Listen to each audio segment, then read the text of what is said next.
Hello friends, तो आज हम बहुत इम्पोर्टेंट टॉपिक पर वीडियो बनाए हैं।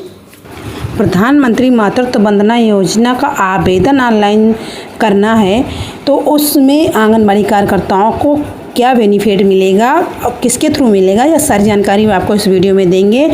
और आवेदन करने के लिए कौन कौन से दस्तावेज लगेंगे ये भी हम आपको बताएंगे। तो आप लोगों को बहुत बहुत वेलकम है। भारत सरकार के निर्देशानुसार PMMVY लाभार्थियों की ऑनलाइन पंजीकरण के लिए कार्यक्रम के प्रयासों को प्रोत्साहित करने के लिए आंगनबाड़ी कार्यकर्ताओं को निम्नानुसार मानदेय का प्रावधान किया गया है। क्रम संख्या, किस्त संख्या, ऑनलाइन आवेदन के लिए दिए जाने वाला मानदेय, मतलब आवेदन जब आप करेंगे तब आपको भी ये मानदेय दिया जाएगा। फिर आवेदन के 30 दिनों के भीतर दिए मानदेय, फिर आवेदन के 30 दिनों के बाद दिए मानदेय। अच्छा भैया, पहली किस्त आंगनबाड़ी कार्यकर्ता को 150 रुपये मिलेगी और आवेदन के 30 दिन के बाद 50 रुपये मिलेगी पहली किस्त, और दूसरी किस्त आंगनबाड़ी कार्यकर्ता को मिलेगी 100 रुपये। कब मिलेगी? आवेदन के 30 दिनों के भीतर, मतलब 150, ये 250 ये हो गए। फिर आवेदन के 30 दिन के बाद फिर 50 रुपये मिलेंगे। तो बहनों, हम लोगों को 2 किस्तों में ये पेमेंट मिलने वाली है, जो टोटल 350 रुपये होंगे। कुछ आवेदन करने के वक्त मिलेगा, कुछ आवेदन के बाद मिलेगा। और लाभार्थी क्या रहे, किस श्रेणी का होना चाहिए? पहला बच्चा हो, प्रथम गर्भवती महिला को, उसको मिलेगा। अगर दूसरा बार गर्भवती हो तो लड़की ही हो।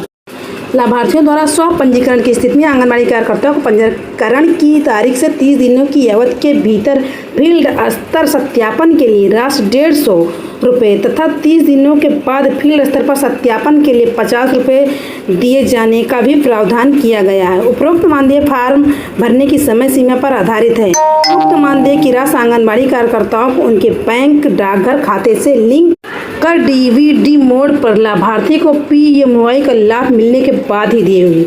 मतलब कि ये सारे पैसे लाभार्थी को पैसे मिलने के बाद या पूरा आवेदन करने के बाद ही हम लोगों को अकाउंट में ये पैसा DVD के थ्रू आएगा।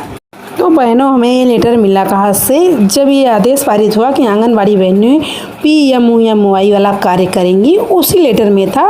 बस सबका विशेष ध्यान था कि इसमें कौन कौन से कार्य करने हैं और हमें एक कार्य क्यों दिया गया, इसका विरोध होना चाहिए, इसलिए इस पर किसी ने नहीं ध्यान दिया। तो अब ये लेटर हम आपको दिखा रहे हैं और आपको बता रहे हैं, क्योंकि कार्य हम लोगों को करना ही करना है।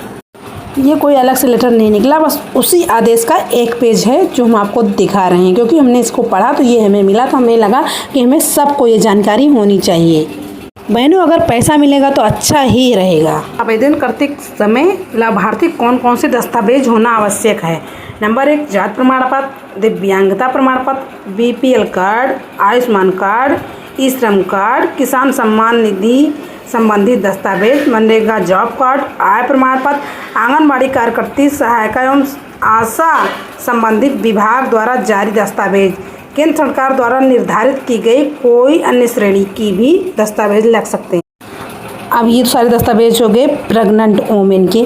अब जब बच्ची पैदा होती है उसके बाद कौन कौन से दस्तावेज लगते हैं, हम आपको उसके बारे में बता रहे हैं। ये तो सारे प्रेग्नेंट लेडी के हो गए। अब बच्ची का ये देखिए। पहली बात, अगर प्रेग्नेंट औरत है तो उसे पंजीकरण अवश्य कराना चाहिए। अगर बच्ची बाय द वे पैदा हो गई, नहीं पंजीकरण करा पाए, तो उसके लिए ये है।